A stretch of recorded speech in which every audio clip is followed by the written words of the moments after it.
Journey to the Center of the Earth by Jules Verne, Chapter 9. Our Start. We Meet with Adventures by the Way. The weather was overcast but settled when we commenced our adventurous and perilous journey. We had neither to fear fatiguing heat nor drenching rain. It was, in fact, real tourist weather. As there was nothing I liked better than horse exercise, the pleasure of riding through an unknown country caused the early part of our enterprise to be particularly agreeable to me. I began to enjoy the exhilarating delight of traveling, a life of desire, gratification, and liberty. The truth is that my spirits rose so rapidly that I began to be indifferent to what had once appeared to be a terrible journey.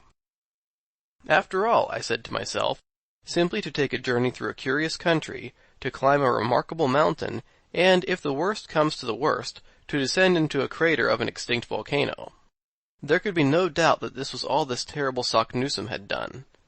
As to the existence of a gallery, or of subterraneous passages leading to the interior of the earth, the idea was simply absurd, the hallucinations of a distempered imagination. All, then, that may be required of me I will do cheerfully, and will create no difficulty. It was just before we left Reykjavik that I came to this decision. Hans, our extraordinary guide, went first, walking with a steady, rapid, unvarying step. Our 2 horses with the luggage followed of their own accord, without requiring whip or spur. My uncle and I came behind, cutting a very tolerable figure upon our small but vigorous animals. Iceland is one of the largest islands in Europe. It contains 30,000 square miles of surface, and has about 70,000 inhabitants. Geographers have divided it into 4 parts, and we had to cross the southwest quarter, which in the vernacular is called Sydvestfjordengur. Hans, on taking his departure from Reykjavik, had followed the line of the sea. We took our way through poor and sparse meadows, which made a desperate effort every year to show a little green. They very rarely succeeded in a good show of yellow. The rugged summits of the rocky hills were dimly visible on the edge of the horizon, through the misty fogs. Every now and then some heavy flakes of snow showed conspicuous in the morning light, while certain lofty and pointed rocks were first lost in the gray low clouds, their summits clearly visible above like jagged reefs rising from a troublous sea. Every now and then a spur of rock came down through the arid ground, leaving us scarcely room to pass. Our horses, however, appeared not only well acquainted with the country, but by a kind of instinct knew which was the best road. My uncle had not even the satisfaction of urging forward his steed by whip, spur, or voice. It was utterly useless to show any signs of impatience. I could not help smiling to see him look so big on his little horse. His long legs now and then touching the ground made him look like a 6-footed centaur. Good beast, he would cry.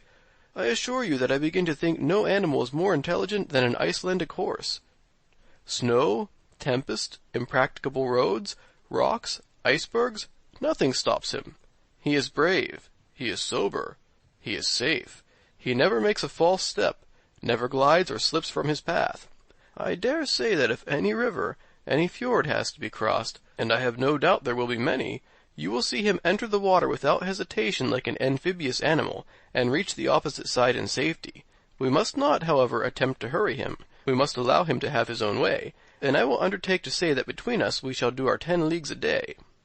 We may do so, was my reply, but what about our worthy guide? I have not the slightest anxiety about him. That sort of people go ahead without even knowing what they are about. Look at Hans. He moves so little that it is impossible for him to become fatigued. Besides, if he were to complain of weariness, he could have the loan of my horse. I should have a violent attack of the cramp if I were not to have some sort of exercise. My arms are right, but my legs are getting a little stiff. All this while we were advancing at a rapid pace. The country we had reached was already nearly a desert. Here and there could be seen an isolated farm, some solitary burr, or Icelandic house, built of wood, earth, fragments of lava, looking like beggars on the highway of life.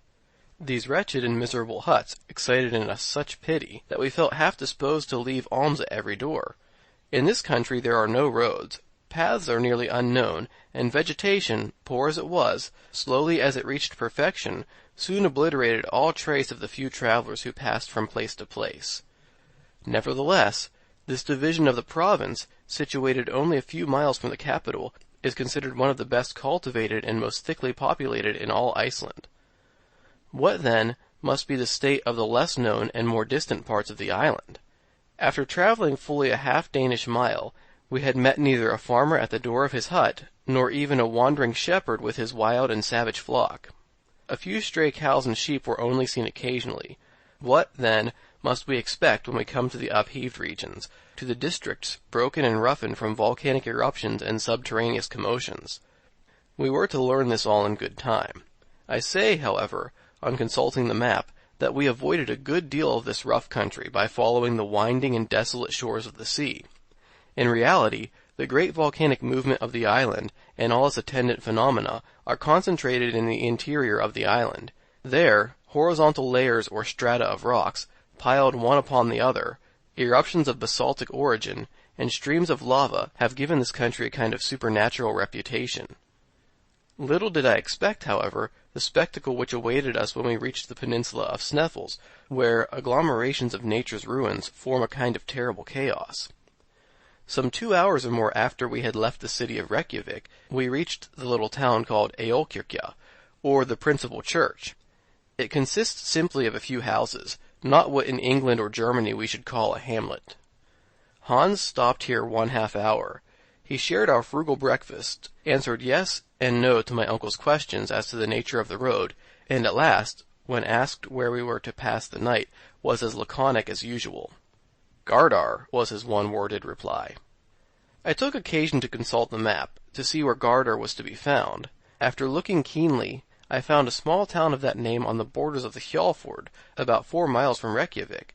I pointed this out to my uncle, who made a very energetic grimace.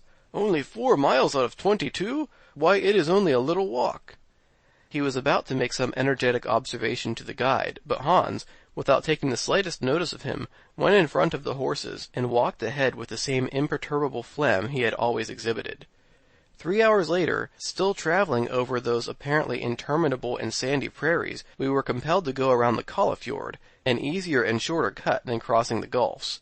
Shortly after, we entered a place of communal jurisdiction called Eoburg, and the clock of which would then have struck 12 if any Icelandic church had been rich enough to possess so valuable and useful an article. These sacred edifices are, however, very much like these people, who do without watches, and never miss them. Here, the horses were allowed to take some rest and refreshment.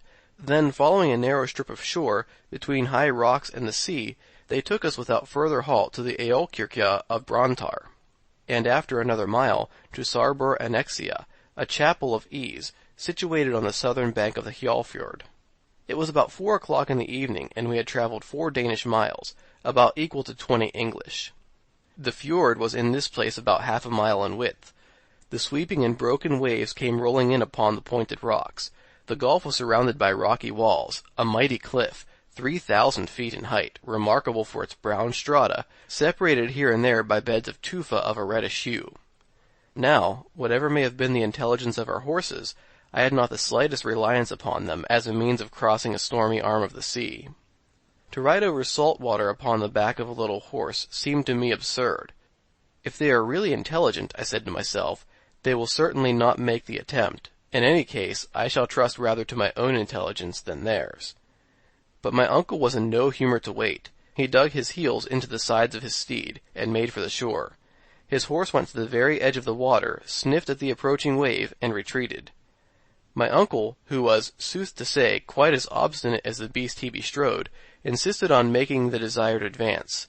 This attempt was followed by a new refusal on the part of the horse, which quietly shook its head. This demonstration of rebellion was followed by a volley of words and stout applications of whipcord, also followed by kicks on the part of the horse, which threw its head and heels upward and tried to throw his rider.